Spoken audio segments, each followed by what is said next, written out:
ሰላም ሰላም፣ እንዴት ናችሁ? ደህና ናችሁልኝ ወይ? የኔ ቆንጆች፣ ውዶች፣ ስደተኞች ዓለም ላይ ያላችሁ እንዴት ናችሁልኝ? እኔ እግዚአብሔር ይመስገን ደህና ነኝ። ዛሬ የስደትን ጥቅም ልነግራችሁ መጥቻለሁ። ከዛ በፊት ግን ሰብስክራይብ፣ ላይክ፣ ኮመንት በማድረግ ሼር በማድረግ ተባበሩኝ እና ወደ ሀሳቤ ስመለስ ምንድን ነው የስደት ጥቅሙ ካላችሁኝ፣ ብዙ ነገር አግኝቼበታለሁ ስደት ላይ። ለምሳሌ በጣም አንደኛውና ትልቁ ነገር ወሳኙ ነገር ከእግዚአብሔር ጋር ያለኝ ግንኙነት፣ ከፈጣሪ ጋር ያለኝን ሁሉ ነገር ወይም ደግሞ ከሃይማኖቴ ጋር ያለኝን ነገር ሁሉ የተስተካከለበት አንደኛው እና ዋነኛው በስደት ነው። ሁለተኛ ደግሞ በጣም ለህይወቴ ወሳኝ የሆነውና ቁልፍ የሆነውን ነገር ምን ተማርኩበት መሰላችሁ? ትዕግስት። በጣም የተማርኩበት ነገር ቢኖር በቃ ትዕግስት ምን እንደሆነ አንድ ሁለት ብዬ ምንም ነገር ትምህርት ቤት ሳልገባ ኮርስ ሳልወስድ የተማርኩበት ነገር በስደት ነው። በጣም ትዕግስት ተማርኩበት እና ትዕግስት ፍሬዋ ጣፋጭ ነው። ሂደቱ፣ መንገዱ ውጣ ወረድ ቢበዛበት ሁሉ ነገር ከባድ ቢሆንም ግን መጨረሻው የትዕግስት መጨረሻው ፍሬው ያማረና ቆንጆ ነው የሚሆነው ማለት ነው እና ለህይወቴ ወሳኝ የሆነውን ነገር ትዕግስትን ከስደት ተምሬያለሁ። ሶስተኛ ነገር ደግሞ ምን መሰላችሁ? ብቸኝነትን ተለማመድኩት። በቃ ብቻዬን ሆኜ ሁሉንም ነገር ማድረግ እንደምችል፣ ብቻዬን መጓዝ እንደምችል፣ ብቻዬን መወሰን እንደምችል፣ ህይወቴ ላይ ኃላፊነትን መውሰድ ተማርኩበት ማለት ነው። በራሴ መወሰን፣ ሁሉ ነገር ከፈጣሪ ጋር እንደዚህ ይሆናል፣ እንደዚህ ከሆነ እንደዚህ ይሆናል። በቃ ጀስት ኃላፊነትን መውሰድን የተማርኩበት ስደት ላይ ነው። እውነት ለመናገር ይሄ በእኔ በራሴ በግሌ ያገኘሁት ነው። እስኪ የእናንተን አላቅም።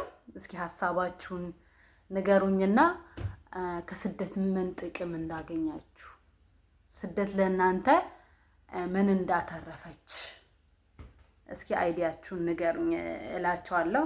እና እኔ ያገኘሁበት እነዚህን ሶስቱ ናቸው። አራተኛ ላይ በጣም ኮንፊደንስ እንዲሰማኝ ወይም ደግሞ ኮንፊደንሴ በቃ ምን ልበላችሁ 100% እስኪባል ድረስ። ምክንያቱም እንደዚህ ሰው ፊት ለመናገር ሀሳቤን ገና ለመናገር ሳስብ እንባ የሚቀድመኝ አይነት ሴት ልጅ ነበርኩ እውነት ለመናገር። አሁን ግን በቃ ኢንቨርስ ነው። አሁን ተቃራኒ ሆነ ሁሉም ነገር። ሀሳቤን ስገልጽ እንደዚህ የሰውን አይን እያየው ቢኮዝ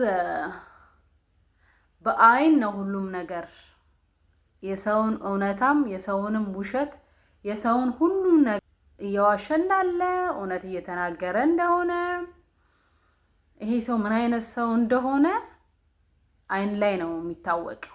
የሰውን አይን እያየ የሚያወራ ሰውና አይንን ደፍሮ ማያይ ሰው ይለያያል። በውስጡ ውሸትም ሊኖረው ይችላል፣ ፍርሃትም ሊኖረው ይችላል፣ ብዙ ነገር ሊኖረው ይችላል፣ ማጭበርበር ሊኖረው ይችላል።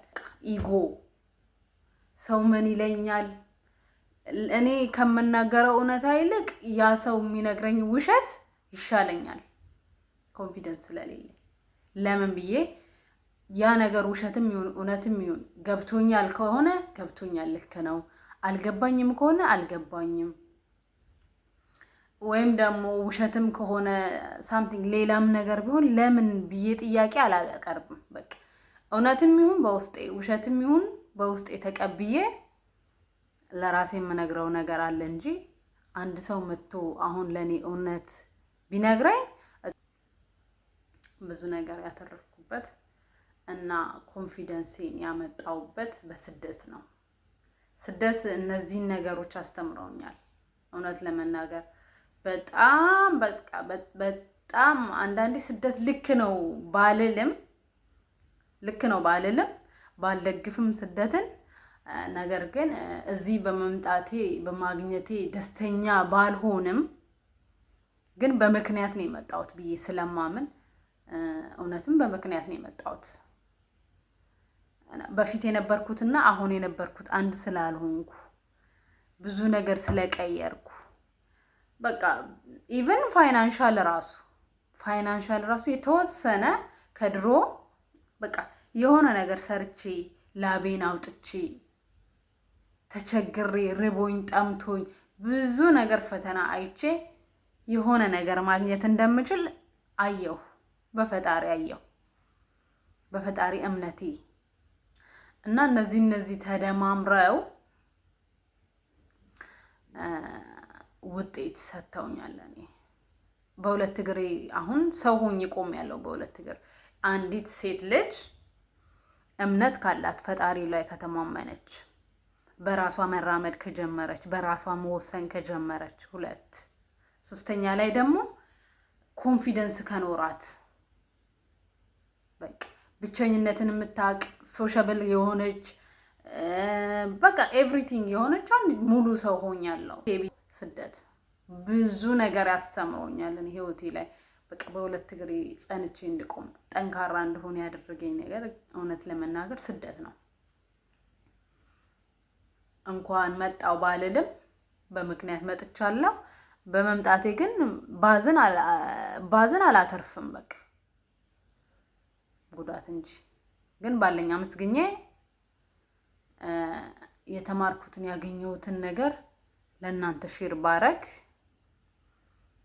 በቃ ፈጣሪ ይጨምርልኛል፣ ህይወቴ ይቀየራል ብዬ አምናለሁ ማለት ነው። የኔ ውዶች፣ የኔ ቆንጆች ሼር አድርጉልኝ፣ እሺ ሰብስክራይብ አድርጉኝ። ቪዲዮዬን ደግሞ እዩት፣ የሆነ 5 ደቂቃ ምናምን እዩት። ቪዲዮ በጣም አጫጭር ነው፣ 5 ደቂቃ 6 ደቂቃ ነው። ቢያንስ 3 ደቂቃ ብታዩልኝ ለኔ ጥቅም አለው ማለት ነው። እና እወዳችኋለሁ ቅመሞች፣ ራሳችሁን ጠብቁሽ፣ ራሳችሁን ተንከባከቡ። ብዙ ነገራችሁን ሁሌ የምመላችሁ ቪዲዮ ላይ ካያችሁ ለራሳችሁ ቅድሚያ ስጡ። እውነት ካላችሁ እውነት አላችሁ፣ በቃ ገባችሁ? ለራሳችሁ ለመብታችሁ መቆምን ተለማመዱ እና ዩቲዩብ ስሩ፣ ቲክቶክ ስሩ፣ አትፍሩ።